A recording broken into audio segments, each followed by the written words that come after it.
Welcome to the Tangle with Kyle Ridley.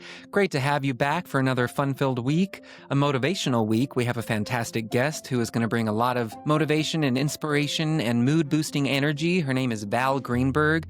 She is a lifestyle expert. She's been all around the country on national and local shows. You may have seen her back in the day on Wendy Williams. She has done Good Morning America, E! News, Extra. She used to do my shows in DC many times over the years. I've known her about a decade, and I just love her. And now she's a new author. She has a brand new book coming out. It's called You've Been Validated. That has been her slogan since I've known her, her trademark. And it's all about validating yourself and validating others to realize their potential and their power. The book is full of tips and well-informed advice from life experience on how to get through those hard times. And I know many of us are sifting and slogging through those rough days right now, those dark days, and Val brings some much-needed light. So make sure you stay tuned for that. But first, what am I tangled in this week? So I keep a list of things to possibly talk about, ramble about, or rave about, or rant about. Today, I really just need to dedicate this intro to the magnificent, inspirational, spectacular, and comfort of singer-songwriter Brandi Carlile. I am just entranced by her new single, Returning to Myself. It's beyond a tangle at this point. It's one of the most beautiful songs I've ever heard. It has been on repeat in my house, in my car, in my bathroom, by my bed, in my head. I just love it so much. I think it's going to be a big help and a big comfort to people around the world. It sure has been for me already. It's a balm of a song. It soothes the soul. And we've all been there. The song is about needing to take time away and by yourself to regenerate and recalibrate, and in turn be able to return to ones you love with a full heart and full intention and openness that many of us become closed off to when we're overwhelmed and anxiety-ridden and burnt out. The lyrics are stellar. Why is it heroic to untether? How is alone some holy grail? And if we really come and go unknown, couldn't I find myself in jail? Oh, keeper, how I love you and you and you, and returning to myself is such a lonely thing to do, but it's the only thing to do. And how true is that? It's so lonely to isolate and seclude, but it's also so needed when things have become too much and it's time to disconnect so you can really reconnect with yourself. Could I just read the whole song? I totally could. Is it evolving, turning inward? Oh, what an easy way to be, only kneeling at the altar of the great and mighty me. Let me break myself apart instead and scatter to my birds like a burial at sea to the gospel without words. Am I going to cry? I have been crying to this song. Her vocals are just puts you in a trance. And guys, I am an OG diehard Brandi Carlile fan. And this takes me back to 2006 with her debut album, her self-titled album, not talking about The Story, which was her sophomore album. I'm talking about the original debut. I came across her during my print journalism days, so I was fortunate enough to be able to interview her over the phone when she was promoting The Story. She's probably too big to come on this podcast, but I will keep that hope alive. Hey, I have that dream guest list, and she is on it. She has been grinding for years and years and years, decades. So in 2007, I saw her at the Birchmere in Alexandria, Virginia, near DC. It's like a 500-seat dinner theater, and I took photos with my digital camera and stayed after the show to say hi to her in the lobby, and I have a photo of that. Then, I think a couple months later, she was on tour, and I flew to Boston to see her. And get this, I saw her at a Borders bookstore. It was for The Story, and I was just sitting cross-legged on the floor at Borders with dozens of other people watching her perform acoustic. And this is when my hair was like to my ass, and I was just sitting there watching her and stayed after to get my CD signed. And then that night, she played the Avalon Club in Boston. And I remember she did a cover of Creep by Radiohead and blew everyone away. And now everyone does that cover, but she's one of the originals. I have followed her through the years, through every album, and I don't have a favorite. They're all just incredible, speak to me on many different levels. I went to Colorado many years ago to see her at Red Rocks, and she just performed at Red Rocks 3 nights in a row. But I saw her very first time performing at Red Rocks. And I remember there was a huge storm, big rain, thunder, lightning storm before the show, and there was flooding all over Denver. And we were worried that the show was going to be canceled. And I believe it almost was. She came on an hour, maybe 2 hours late because of the storm. And she admitted to everyone that she was so nervous backstage, just hoping that she could go perform at this venue she had always dreamed at being at. And now she's a staple there. She plays there, I believe, every year. So I need to make it back there to one of those iconic shows because these last 3 shows that she did, I've been looking up YouTube clips. You know, my favorite is Alanis Morissette, and Brandi Carlile is right up there. She performed uninvited all 3 nights, a cover of Alanis Morissette's classic song from 1998 on the City of Angels soundtrack. It won 2 Grammys. You can't mess with my Alanis facts. You need to rock out. Go look up those videos because they are out of this world. I so wish I would have been there. She also has the same birthday as Alanis. So something about those Geminis, my favorite musicians and comedians. Nikki Glaser is a June 1st birthday. Amy Schumer is a June 1st birthday. I mean, 4 queens right there. Do I need to say more? Also, look up on YouTube. Earlier this year, Brandi Carlile does these festivals where she brings many musicians together, and Alanis was part of one of her shows this year, and they performed an acoustic version of Alanis's That I Would Be Good, which, made me cry right away. And they performed Olivia Newton-John's Hopelessly Devoted to You. Oh my God, those 2 voices kill me. Ah. And I'm just tickled and giddy that they know each other now, and I hope they're friends. But I just love Brandi all around. I loved her memoir. I love the advocacy work she does. I love how she champions musicians all around and icons. She did an album with Elton John after he had really not made new music in forever. She got Joni Mitchell back on stage after she had retired and didn't think she would return. She's just tireless. She produces for others. She produced albums for the Secret Sisters, who I also love. I really can't say enough about this beautiful artist, and that really is what she is. She's just a true artist. Ugh. Bring a tear to my eye thinking about her. I used to go to a cabin many years ago with friends of mine, and we were driving through the woods and singing along to her Bear Creek album, which is the perfect album if you're going to be driving through the woods, right? Anyway, look up her new single, Returning to Myself. Her new album is coming out in late October. I think it's a solo album, perhaps. Maybe it's just her on guitar and piano, or I don't know how it's working, but it's supposed to be, I think, very stripped down, which I can't wait for. My type of music. That's all I have for today. I had to only talk about good stuff because this next guest we have coming up is so joyful, so motivational. She's a ray of sunshine, a burst of energy, beautiful soul all around. Her name is Val Greenberg. She has a brand new book out. It's called You've Been Validated, and here she is. It's so good to see you, Val. So I was thinking, we've known each other, it's almost 10 years. Wow. Can you believe that? Well, I remember when I was on set and met you for the first time. And you were just so receptive to my intense, upbeat energy. And I said, this guy is great. Aww. When you were stepping into someone else's shoes and you made them your own and even 1,000 times better. I mean, as a producer, Mm. I'm in awe. We've worked together so long and our friendship just means the world to me. Well, that means so much. You're just such a special person. And I know everyone who meets you feels the same. And everyone who's going to read your new book is going to feel the same. Just 10 years goes by so fast, but you've been hustling for much longer than that. So you graduated with a degree in journalism. You have become this national lifestyle expert hosting. Was that your ultimate goal, to be a host of some sort? Yeah, so it's very interesting because I definitely have drive and ambition in my blood, and I always have. I always knew that I was going to actively seek out my goals. It's who I've been even, in my teen years and even earlier on. I've always been a performer. And I actually was a singer when I was in high school and college. And then I decided that wasn't going to be my route. And I wanted to work in entertainment regardless. I wanted to be in celebrity public relations and or on camera. And look at me now, Kyle, because here I am. And let me just tell you, it did not happen overnight. And that's something, my new book, You've Been Validated, a playbook for confidence and connection. I discuss that things don't just happen in the blink of an eye. You have to have grit. You have to have tenacity. You have to be okay with crickets, meaning you're not hearing back from people. And you have to believe in yourself first and foremost, because you're really the only person that can get to you to where you want to be, which is where you belong. A big part of the book is focusing on confidence, confidence building. You have confidence experts. Yes. Have you always considered yourself a confident person? Because you always exude confidence. For most people, that's not a natural trait. It's very interesting because I will say I've always believed in myself and my ability to do anything. And that was something that I got from my father.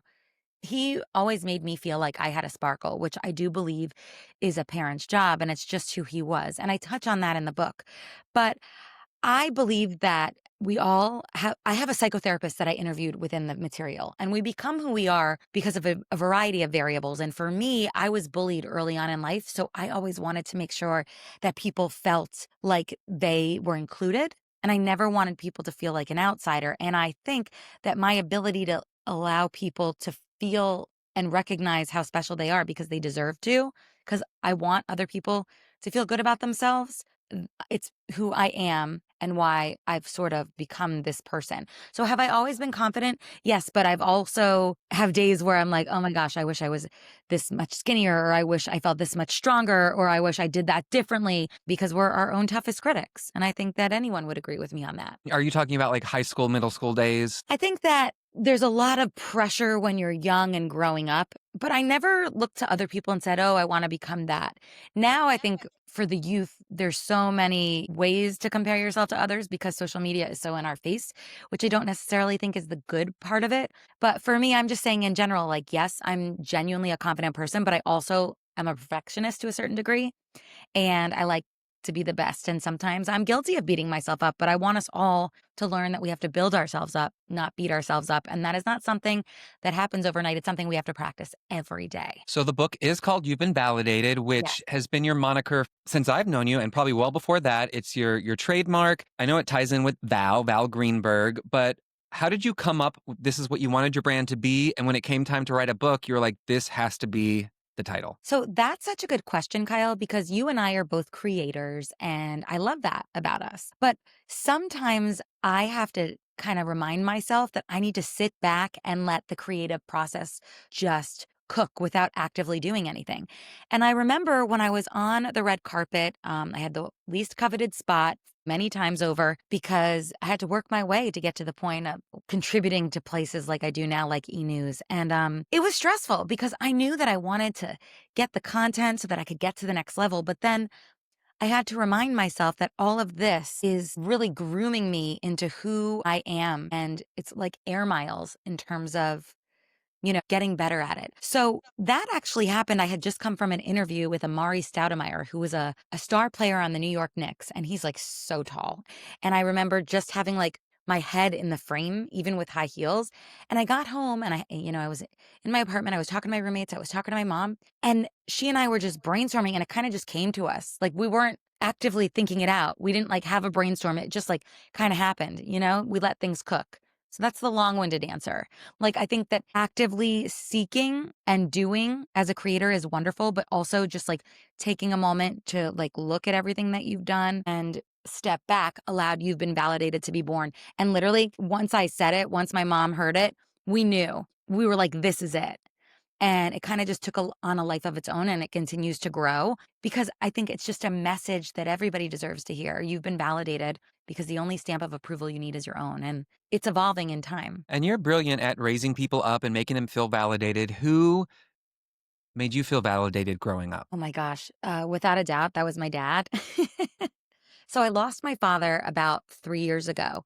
And all of his belief in me, everything that he said to me, and how he always had my back. I mean, he really allowed me to see my star power. And that was like the luckiest thing in the world. So, him for sure. When I had an opportunity when I was in high school to co host a show on Radio Disney with one of my dearest friends, it was so interesting how it came to fruition. But the guy who was the manager for the local Radio Disney station saw me and allowed us to come up with our own show. Lots of people, my debate teacher saw me in high school, who's no longer with us here, but Mrs. Goldman like wrote my recommendation for college and she saw me and my ability. And I remember my fifth grade music teacher, Mrs. Rufus, had such a profound impact on me because that's when I realized I was really good at music. It's interesting who comes in and out of our lives, but Kyle, I have to say, not because I'm on this podcast with you, but you've had a profound impact on me because of the fact that your station that you started at in DC and the station that you recently departed from to create this beautiful media venture, it's unbelievable because you constantly had me as a guest and now I'm an official contributor. And that came because of our relationship, because you Mm. believed in me, because you Oh, pushed for me, because you produced me well. And I think it's so important to recognize the people around us that root for us, that we collaborate with beautifully, and that make us better. And you're one of those people to me. sweetheart, thank you so much. Yeah, I've always believed in you. You're incredible. Everyone needs to see you shine, and they do. You've been all over the place. You're all national. You're everywhere. But we never do anything alone, as you mentioned. So within the book, you have a whole confidence community, Yes. and I want to talk how you came up with this list because there are some pretty high-profile names. Yes. Taylor Dane, Dr. Pimple Popper, you have Countess Luann. So give a little bit of a highlight on why you wanted to include this community and not just write it yourself, how you wanted to pick everyone's brain. Yeah. So, as an entertainment lifestyle expert, I've had the ability to interview so many different celebrities, and I try to listen to what they tell me and use the advice for myself. And I said, I want to share that with the world. So, what I did was I assembled a group of people that are close friends of mine that I have met throughout the years. And I call them my confidence community because I want to encourage other people to build a group of others around them that push them out of their comfort zone, challenge them, that inspire them. And that's exactly what these members of my confidence community do for me. And it's crazy to me that they see my value. Like, I have to take a step back that all of these people within the book, some of whom you named, said, yeah, we're going to be contributors in Val's book.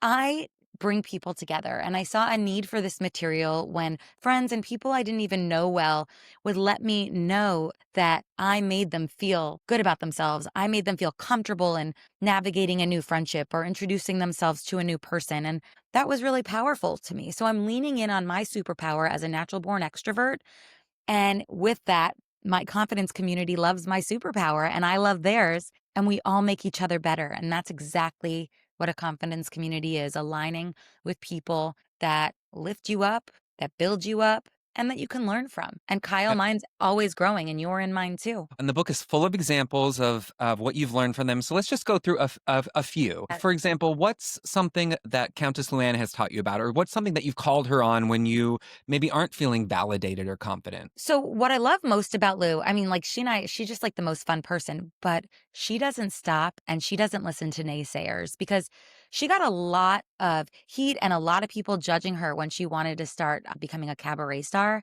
And let me just tell you, this venture that she has embarked on, she's an international live cabaret star now. She let all that outside noise stay outside and not come into her beautiful Sag Harbor home, if you know what I mean. I think we all, struggle, and sometimes it's difficult for us to navigate people who want to hold us back. But we have to realize, and Lou does that best. She only listens to the people that believe in her, and that's something that I love about her so much. And she's so creative, and she doesn't stop. And to me, I mean, she's like thriving. I love being around her energy, and she just gives me the mojo to realize that I can accomplish anything. And my book will be a New York Times bestseller because I can make it happen through positive energy. She's definitely a trailblazer, survivor. She's been through a lot, been many mutations, and they're all successful. That's what I'm saying. Like, she's had extremely low moments, and she's shown that those moments didn't define her. If anything, she rose to the top. And she gets so candid with me about some of these moments in the book. And I'm just like so honored that she has been such a supportive friend, a member of my confidence community, and believes in me because I certainly know I believe in her, and she inspires me each and every day. It's beautiful. I was very interested in this person, Taylor Dane, who I have listened to my whole life. And my mom and stepdad's wedding song was I Will Always Love You by Taylor Dane. So Really? you've known her forever, and I've heard her say how much she loves you. So talk about that friendship and some takeaways that you've Yeah. learned from her. So Taylor is like a sister to me. It's funny because we ran into each other on July 4th in the Hamptons, and she goes, Val, she goes, I raised you, Val. And I speak Taylor and she speaks Val. What she means by that is that when I first started in my professional career, we had the opportunity to work together and our energy is just aligned. She is so real and we just get each other. She is another one who's just like such a high vibrational person and has the most caring heart. she's so talented and she's so vulnerable and she's been through so much and personally and professionally, like, she's the best mom, she's the best friend, she's had my back at every stage of my career. She's that friend where you could just like randomly pick up the phone and like FaceTime her, and even if she's in another country, she'll pick up. Um, you don't meet many people like Taylor Dane, and I'm just so grateful she's in my life. You can see I can't stop smiling. Like that's what comes to mind with Taylor. She's just as real as it gets, and that voice, man. You just never know who's going to stick around and be in your life forever. So when you have the opportunity to make new connections, you never know what relationships will stand the test of time, and this one has beyond. And that ties into one of your tips in the book where you encourage people to actually list the new interactions that they have throughout the week with new people. Why is that important? Oh, Kyle, you are such a star producer and you review the material. I give you many stars right now. Your audience is amazing, as are you. So I think it's so important to sort of take stock and evaluate, another play on words, the new interactions that you have so that you can literally be ready at any given moment when something is thrown your way, opportunity wise. I mean, I have people ask me all the time if I know somebody that can help them with this or, align them with this. And it's because mentally, I obviously have a good memory, but I take good notes. I realize who's within my reach. And I don't mean that from a transactional standpoint. It's just that, if I have a friend like yourself and you tell me you need a certain expert and I say, I'm around a lot of people. So, oh wow, I just met that someone like that. They might be right for you to meet and have on the podcast. So I think that when you are aware of who you might have access to and you can just remember it easily, keeping good notes is extremely important. And it's a great way to be able to like respond quickly. Yeah, it's like you always have a Rolodex of new people to turn to. 100%. So I want to talk about one of the chapters is called Be Your Own Best Friend. Now, Yes. probably easier said than done. And especially for you, because you have such a huge community, you're extremely close with your mom and brother. Naturally, we're going to feel close to these people, but we oftentimes downplay our own love for ourselves. So, when did you or do you consider yourself your own best friend? So here's the thing. I absolutely consider myself my own best friend, but there are many moments throughout life and throughout the day where I'm not treating myself as I should as a best friend. And that's when I say, if I was being rude to you, Kyle, we're close friends. That's not a way you treat a close friend. You're not rude to them. And this is a phrase that my mother taught me because anytime I'm hard on myself or I'm learning as I'm going, which has been this complete process of writing a book, by the way, I would get on myself and I would say, oh my gosh, am I doing enough? Am I doing it right? All those questions, those are not ways of being our own best friend. Instead, I want you to sort of reframe the thought, which again, I practice. This is not something that can do robotically. I have to practice at it. And we all do. I have to say to myself, Valerie, you're writing a book. You don't know everything. This is incredible how far you've come. It's that positive self talk that truly makes a difference. And again, like, okay, it's not rocket science. We know speaking nice to ourselves will help us feel better, etc. But like at the end of the day, we need that reminder. And it's so important. I mean, I'm going to make a ton of mistakes while I'm on this journey. And I get every day, I'm like, oh my gosh, what can I control? What can I control? And then I take a beat and I say, listen to your own advice, be your own best friend. Makes sense because I think a lot of people, like myself, consider, oh, I have probably a handful of best friends. I can't just choose one, but myself is never included in that Yeah. list. It's not prioritizing yourself over everyone. It's like including you need to be part of that top level. So It's being kind to yourself is what it really is, and letting yourself know that like you're enough. And Kyle, I think that knowing you in creating this podcast and taking the leap, you have all of the talent, you have all of the knowledge, you have all of the experience, and doing something on your own to help other people as a platform that you own, that you're building, that you're creating and developing, that's a way of being your own best friend. And from afar, as your friend that's been watching and witnessing it, it makes me so happy. And we don't check in with everyone every day, but like that's tremendous. And that's an example of you taking actionable steps to be your own best friend. When you're vulnerable about things that were hard in your life and that continue to be, that's you being your own best friend. And aligning with someone like yourself is me being my best friend, joining yeah. this podcast with me. Also, sharing, not isolating, opening yourself up makes a lot of sense. And you Yes. just mentioned the hard times. There's a whole chapter about the hard times. So let's talk about that because Yep. over the last 10 years I've known you, you've gone through a lot. You mentioned you lost your father, you've gone through breakups, you went through a whole egg freezing journey. Yeah. Let's talk about the hard times. So there's a lot, and that's something that we all encounter. And it's something that a lot of us tend to kind of just wash over. And I think it's important to be outspoken about the hard times because it makes us all feel less alone. It's a great way to connect and just to be genuine. And being genuine is like I can't fake who I am. I think that's a gift. If I feel a certain way about something, like you're going to know. And I'm thrilled about that. But, it can sometimes not be perceived in the best light. But for me, I consider it a gift. Now, it's so interesting because, I mean, yeah, I've been through hell, but losing my father was the most heart wrenching experience of my entire life. I mean, I'm sitting right like near where I was when I found out.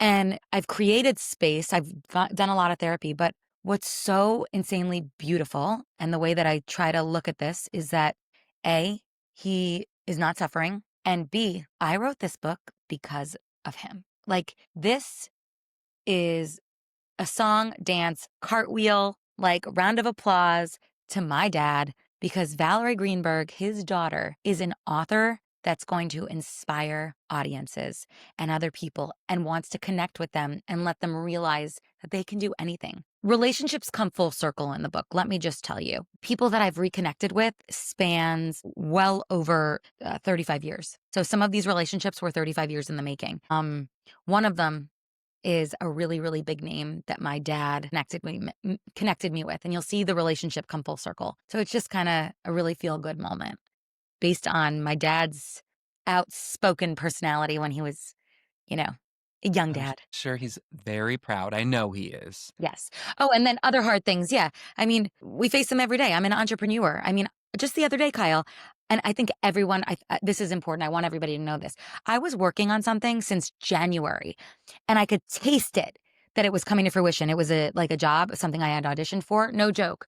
And you have to be patient in this business and in many businesses. And I literally just found out it was like a George Costanza episode of Seinfeld when they're about to get the show. And then somebody comes in that's like head of programming and says, we don't want to go with your show anymore. It wasn't exactly that, but like we were so close. And then I just found out on Tuesday it's not happening. But I handled it with such grace. Yes, it was a disappointment, but it didn't knock me off my feet. That's the thing. Grit, you learn. And some of those hard days that I've dealt with in the past with work stuff kind of got me to a place where I'm not going to let it be all consuming. And you've lived through the heyday of radio and television. Now, like streaming is taking over and e-news is closing down. So, like, that whole field is full of rejection, but you always are so upbeat and hustling. I know we don't know what's going on behind closed doors, but you obviously have learned skills to deal with all of that. Trust me, like I like to be vulnerable about this because I've had certain things happen and I'm not afraid to show my emotions. Something else that I think it's really important, and my mom and I always say, because she is my best friend, you can be emotional and still be strong. And I think that there's a misconception that when people show emotions, and I was loving what you were talking about with Margaret Cho, you were talking about like the crying is a good release. I truly believe that like being able to show your emotions is strength, not a weakness. And I live my life like that. Yeah, of course, it's such a disappointment that E News is not going to be renewed this year. But at the end of the day, like I was a small part of like the most iconic franchise. And that to me is the way I choose to look at it and all of the people that I met. And you know, as well as I do, everybody moves around in this business. We're all going to know each other. We're all going to work together again sometime soon. We have to learn that we have to be okay with it and then find another direction. And we will. Yeah, and another thing in media, and whether it's hosting or being an anchor or a lifestyle expert, it's competitive. And one thing I've noticed about you is that although things can be very cutthroat, you're still kind through it all. So has that always been in your nature? Because I've met lifestyle experts who are like, oh no, we don't like this person. Oh, don't book them. Like, you're not like that. I appreciate you wholeheartedly. And I do believe that there's room for all of us. No one can do it the way Valerie Greenberg does it. And I'm extremely confident in that. And my work is proof in the pudding and how I connect with an audience. Like, it's funny because, you hear Hollywood, some people say, oh, I don't watch my own movies. I have no problem, looking at the work that I do because I actually like myself. And I know these people like themselves too. I'm not saying that, but I don't believe that there's time to like say somebody else sucks. I think that you should pick other people up. I think that you should collaborate. And that's how I've been sort of navigating my career since the beginning of time. And I also just steer clear of people in this business that don't have that type of a mindset. And I've been lucky to interface with people that want to collaborate with me and that support me. And this journey of writing my book has shown me that because I'm getting a lot of love from fellow anchors and hosts. And it's amazing. There's so much love to give. And I think that like seeing the value and talent in your peers is a much better, more powerful way to live. So much more beautiful. And yeah, I don't believe in being catty. I believe in owning who you are. And I know what my superpowers are. And if I don't get something, it's because it wasn't for me. But when I do, I know that I'm going to do it the Val way. And that's the way that they want it. That leads me to another section of your book where you break down creating your inner circle. Now, for someone like you who's naturally extroverted and has a list of new people they meet every week, your community is so big, but that doesn't mean your inner circle is big. So, how do you determine who actually goes into that core inner circle that you're actually sharing the most with? Yeah, I definitely think that that type of understanding between people takes time. I was having this conversation with one of my best friends who has 4 Emmys and I always bounce advice off of. And we have so much fun, like in all facets of our life, from friendship to work. And I really value his opinion. And we were just literally having this conversation like, we genuinely really like each other and respect each other and recognize how talented each other are. That's a person I want in my inner circle, someone that's going to take time for me to say, it's not all about me right now. I'm boosting Val up. And me, as somebody that likes to talk a lot, I have to also shut up sometimes and say, wait a minute, Val, you don't have the stage. You want your friend XYZ to do really well too. So you need to give them advice. So I just think it's genuine love. And you know who genuinely loves you. When it doesn't feel like it's calculated, that is when you know it's somebody that belongs in your inner circle. I don't rush into new friendships. Listen, I have a lot of fun. I certainly am very social. And our business, Kyle, a lot of it is networking. But your inner circle are people that you can tell and trust anything. And I think it's really important to take time with that. In the book, you also help people develop their own secret formula to showcase their superpower. Yes. What do you consider your superpower? Wow. Well, I'm a natural born cheerleader. And that's exactly what I'm leaning into. Like, I wake up and I say hello to my door person and I go to the gym and I see how my energy, like, I'm also able to see my gift, which I think is a superpower in and of itself because then I can utilize it for good. And new people, I just started going to a gym called the Strength Club like 4 months ago, and I've developed all of these new friendships. And it's interesting because we're all so busy and we stress out about things, but this is like the one place, like my safe haven, where I'm really good at getting out of my own head and just being there and enjoying the workout and challenging myself. And I owe that to the people that allowed my reflection of extrovert behavior to affect them positively. So, being an extrovert, not being afraid to seek out my dreams and realize my value. I want people to recognize their value. And I'm going to strip down the layers of how you can figure that out. For example, talking to people that know you well, that want to see you soar. Ask them what they love about you. One of my friends, Julia Hart, in the book, who we all know and love, she said to me, Val, like, let's have your friends go around the table at a birthday party and hear what they love most about you. And I love hearing how I make people feel good about themselves. I'm curious, what does a day look like for you when you are spent and you don't have the energy to go running and greet everyone and be the bubbly self that you naturally are? Do you refuel by isolating or talking to someone? What does a day like that look for you? So I want to say one thing before I just answer that, because I was with an introvert the other day and I got a beautiful text message from them. It was someone that I kept running into that works at a magazine. And she goes, I love your energy. So sometimes people express themselves differently, but it doesn't mean they don't receive your energy well. So even though she's more even keeled, I need that energy. I enjoy that energy. It evens me out and it keeps me calm. So we all sort of balance each other. So I want to say that. I would say that's similar because I'm more introverted and I always am a little bit elevated next to you, for sure. And then the second part. Yeah. So I think it is so important to recharge and it is so important to say no because sometimes I'm just not in the mood. And I know that I don't want to show up as the tired, cranky Val. And when that happens, I do things that fill my cup and I make sure to make that a priority. I meditate, even if I just have 3 minutes. I like make it my business to do that in my mind. I work out like 5 or 6 times a week. And I also do a lot of cold plunging as well as sauna and steams. Deep breathing and taking me time is so important. and it's necessary. And sometimes I just say, no, I can't go out tonight. And therapy, you mentioned. You've had plenty of therapy as well. Oh, yeah, without a doubt. I do have a friend of mine who's in the book who's a psychotherapist, and she's so brilliant. And I'm so glad that I was able to get a clinical perspective on some of the confidence and connection types of themes that I've had in the book, because I just think it's going to round it out and make so much more sense to everybody. But therapy is so needed. Like, oh, another thing, Kyle, I like to think of like a rainbow or bright colors like glowing above me. Truly, like when I'm right now, it's dark outside here in New York, but if I'm having like that down moment, you gotta create the space. So I just try to really, like, think of something, I'm closing my eyes now, that makes me happy, and it does make a difference. It does boost the mood. Let's talk a little bit about tenacity, another section in your book. Mhm. You seem like it's very natural to you, probably similar to confidence, but I want to know what's an example or two that you can share in your own life of where your tenacity really paid off, and as Yeah. you put it in the book, turning a no into a nod. Yeah. So that's the thing. I don't take no very easily. Instead, I like to say turn that horizontal head shake into a vertical one. Just because somebody emails you a no doesn't mean it's a no. It just means not this time. And it just means you're going to find another way or create another path to get results that will be beneficial to you. I do think it's important to sometimes sweeten the pot with things. Like, for example, I've had clients say no, and then I come back with a different type of pitch, and then they jump on it. First of all, you have to learn, especially in our business, really in any business that you want to be successful at, you can't take things personally. Just because you didn't get the job or the audition didn't go well or, that person didn't sign your record deal, whatever it is, do not take it personally. You have to recognize that you are in charge of building yourself up and of making things happen for yourself. It just meant that wasn't the right situation for you.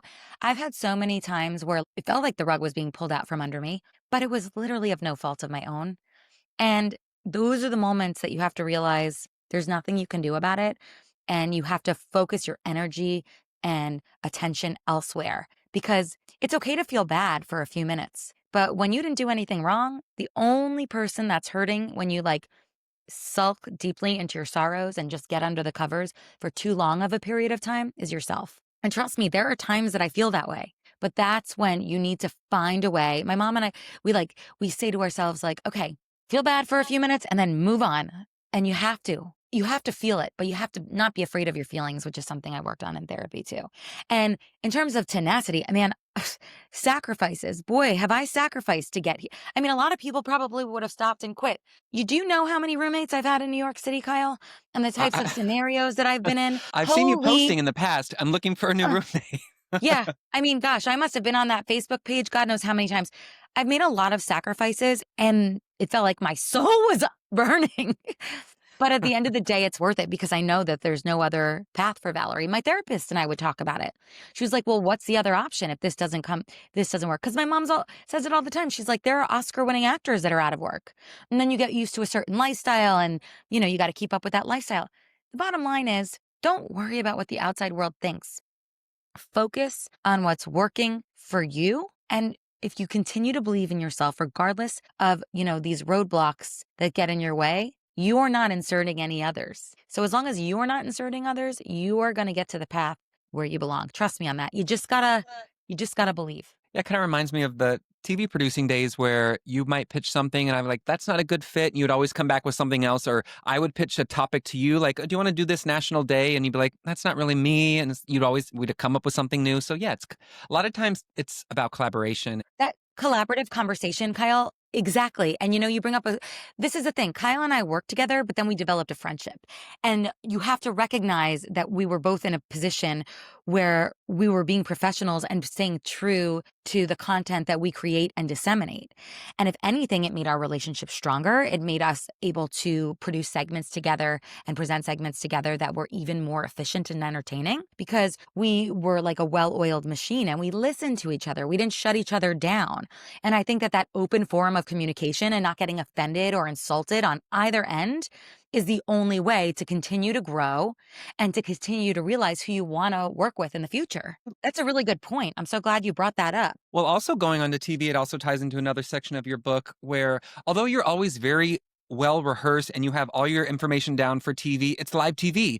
And sometimes you have to wing it. So it's another section in your book. What's a big lesson you've learned about winging it, or maybe something that one of your confidence communicators talked to you? Yeah, you have to be able to like figure it out because as much as you prepare and as much as you rehearse, something is likely not going to go according to plan. And you just have to embrace that. And you have to embrace it because I truly believe that the people you connect with recognize and connect with you even deeper when you're humanized. So, for example, when I would do your show, Kyle, and I'd have food in my teeth, big deal. I don't have dental floss. Who cares? Smile with the green spinach and show the audience. And like, that's what I mean, because that type of an imperfection to me is not an imperfection. It's me being myself, which is shining, which is then connecting with the audience because I'm not trying to like be some prim and proper, perfect girl. Yeah. It's oftentimes endearing. It's human. Instead of saying, oh my gosh, I'm stressed out, like, did I look weird? No. Or if the anchor says something that's not in the script, even the other day, an anchor said to me, oh, we're here for back to school. And I looked at her and I go, it's not back to school, but that's totally fine. It's, fall fines. And guess what? Who cares? Like, it's fine. And you have to continue on and not let it stress you out and just keep moving forward. You get so much better with experience, but at the same time, you just got to be able to go with it. That also ties into active listening because you were hearing what the anchor said. And sometimes a lot of people, especially on TV, they're just in this mode where they're just trying to get through all their material. But you're always very engaged. You're listening, you're looking at someone's face and you're responding. You're not trying to cut in. And so that's a skill, though, especially even interviewing people. A lot of times you think of your next question you're going to ask. You need to be listening. You make such an incredible point. And in our business, especially, that's extremely important because, again, that goes back to are we rehearsing too much? Because you want to leave the door open for genuine conversation and you might miss something if you're not listening accordingly. You could break news because someone says, oh my goodness, XYZ. It's very important. And it's something that I've had to practice because I do like to talk a lot. But with continuous practice, I mean, I even consider like on air hits. I say yes to everything because I'm not above anything.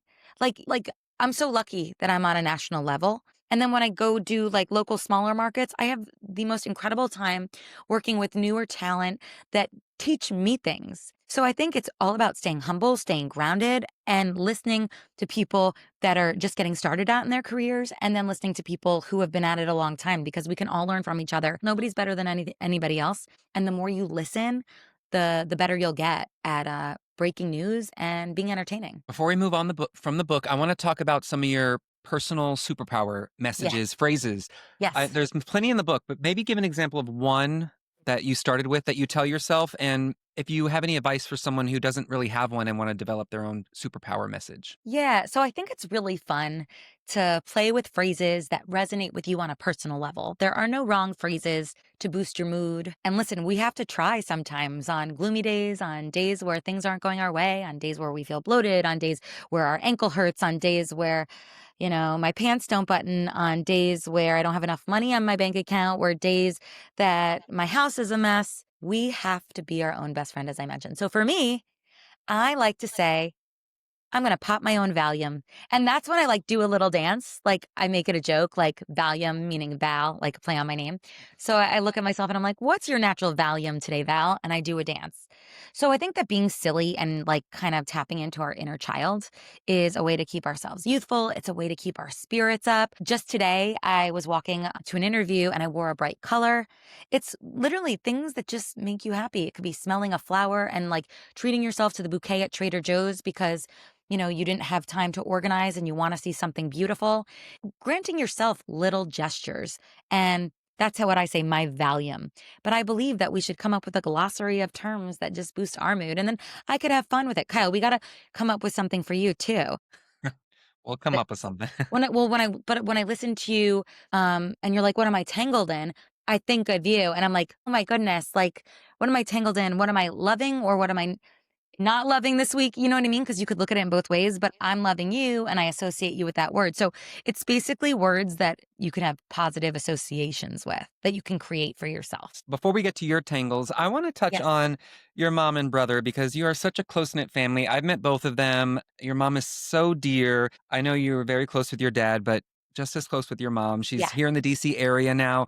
Can you just talk about that support system and how the past few years you've gotten closer, especially since your dad's passing? Well, what is so beautiful, and another thing that I have to take away from this is that my mom and I have a lot more time to spend together. And she has been an integral part of my growth in business. There's nobody that's going to tell you more truthful than your mother. Kyle, I know you are very close with your mommy too. When I tell you that she styles me, she tells me when I need to do something different. And when I'm presenting something, she sees all my quirks, my mannerisms, slow down. I mean, she's the person that gives me the critiques, the edits, comes up with so many creative ideas because she knows me best. And I think she's come into her own because she didn't pursue a creative career. But now, like vicariously, she's helping me perform at an even more elite level. And I think that she's recognizing her belief in herself by being such an important part of my growth in my business as a television host, as a media personality, as a motivational speaker, and just as an entrepreneur in general. She's like really quick on her feet. So to see this version of her that's becoming even more confident and getting out of her comfort zone and making friends because she didn't have time to hang out with people because, she was with my dad more and a caretaker for a little while. It's really beautiful. Like, she has fun. She comes out, she hangs with the celebs, she goes to the parties, and they She's love. fantastic. She used to come to the station and watch Oh you my gosh, backstage. always. You've brought her on the show.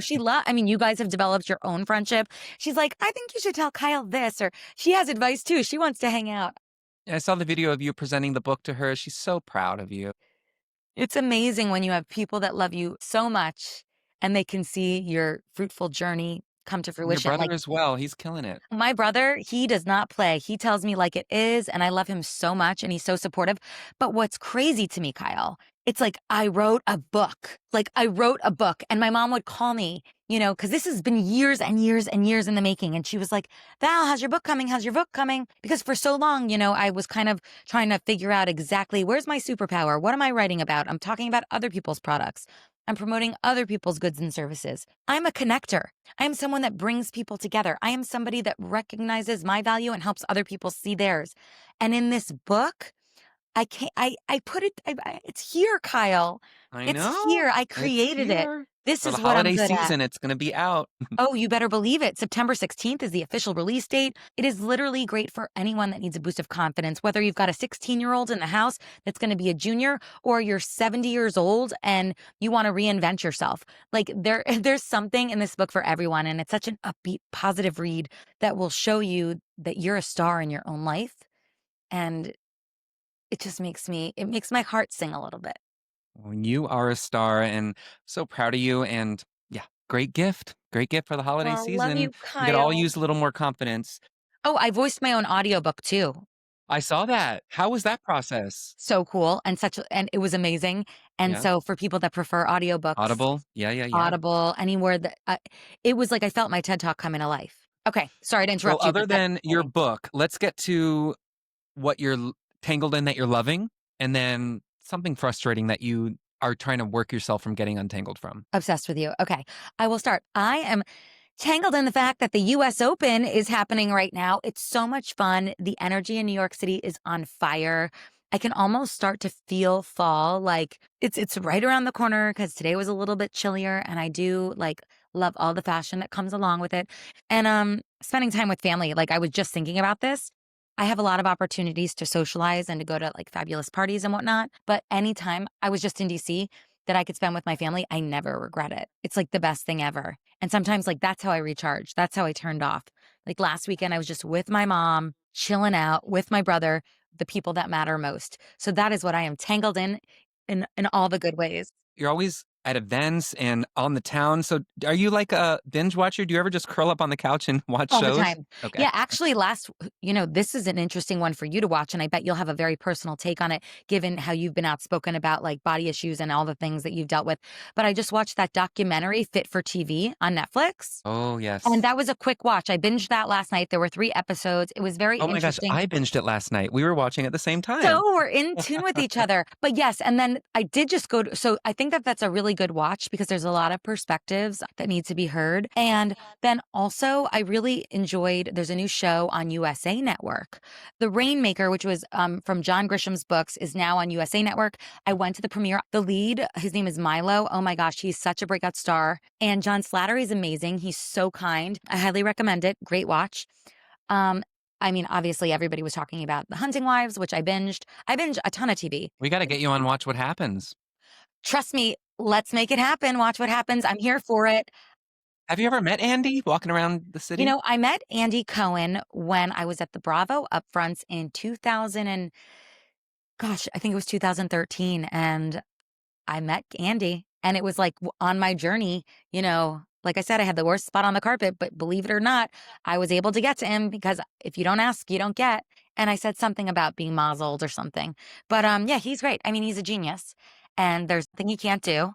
Are there any other red carpet highlights that really stick out to you? Like Oh my God. worst interview, best interview? Well, first of all, when I first moved to New York City, I was a print reporter, and Oprah was producing The Color Purple. She was one of the last to arrive at the Tony Awards. And no joke, I called out to her. And even though she was being rushed and ushered in, the awards were about to start, she stopped, came back, addressed me. And it was like such a powerful moment. Also, the first interview that I ever conducted for E! News was an exclusive, and it was with Mark Wahlberg. There were a lot of moving parts, and he was entertaining because he was promoting his tequila, but basically like he was also guest bartending. So there were a lot of fans, and he was being so gracious and taking photos. And for a moment, I thought that the brand publicist was saying he was too busy because I was being patient and I didn't want to be too much. And then I looked over, waved him over. I said, I will cartwheel out of here. I got to get the interview. And he was like, I'm coming over to you. And I got the exclusive. And he said, great job. And that made me very happy. Oh, wait, let me say one more thing. Jessica Biel played with my hair. So I'm obsessed with that as well. Oh, I remember when I first met you, your hair, it was shorter and like bigger. And I was like, oh, you remind me of, and you knew who I was going to say. Oh, Natasha Lyonne? Yes. Natasha Lyonne. Mm-hmm. Exactly. Love that. You know all the things. Okay. So what am I? Any frustrating tangles you're trying to get untangled from? I'm trying to breathe, Kyle. Life is a lot. Dating? Are you dating? I'm certainly trying. All these young guys want to go out with me. You've dated younger. I know, but now like really young guys, like too young for me. And I'm just like, guys. You're so youthful. Your spirit is so, I mean, we are young, but come on. First of all, Kyle, we're forever 21. We are. The store may have gone bankrupt, but this girl didn't. I'm sticking with forever 21. And yeah, I have a very young spirit. And I do believe my biological age is probably a lot younger than I am numerically. But at the end of the day, age is just an attitude. And I am trying to date, but it's frustrating because people are flaky. So that's one thing I'm trying to get untangled from. But again, I don't want to focus on it. I want to focus on the positives and loving myself. And then it'll gravitate toward me and happen when it's supposed to with the right person. But I'm just enjoying life right now. And then I'm just trying to get untangled from my own stresses and pressures I put on myself, which is why I refer back to my book. This is not something that is going to be a one and done. It's something you're going to leave out to like sit with and actually go back to.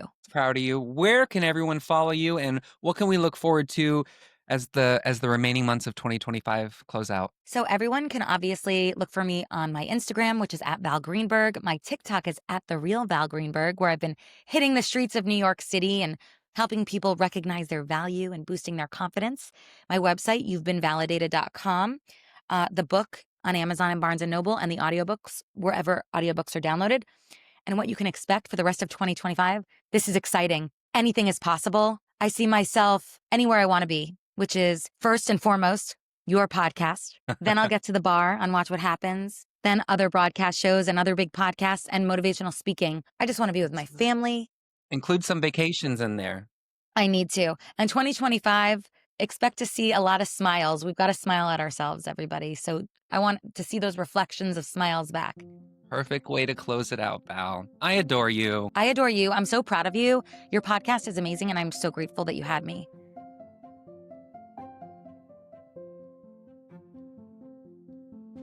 All right, everyone. Are you uplifted? Do you have an extra pep in your step after that interview? Isn't she a delight? She is just full of good vibes all around. Make sure to follow Val Greenberg on social and check out her new book, You've Been Validated. I'll be back with everyone next week. We have another brilliant woman on the show. You may know her from The Golden Bachelorette on ABC. Her name is Joan Vassos. She was on The Golden Bachelor a couple years ago, and then she was The Golden Bachelorette last year. We catch up on everything that she's been up to since her engagement to Chalk, her world travels that she's had this summer, and what she expects from the new season of The Golden Bachelor. It's a fun one. Until then, take care of yourselves. I'll see you soon.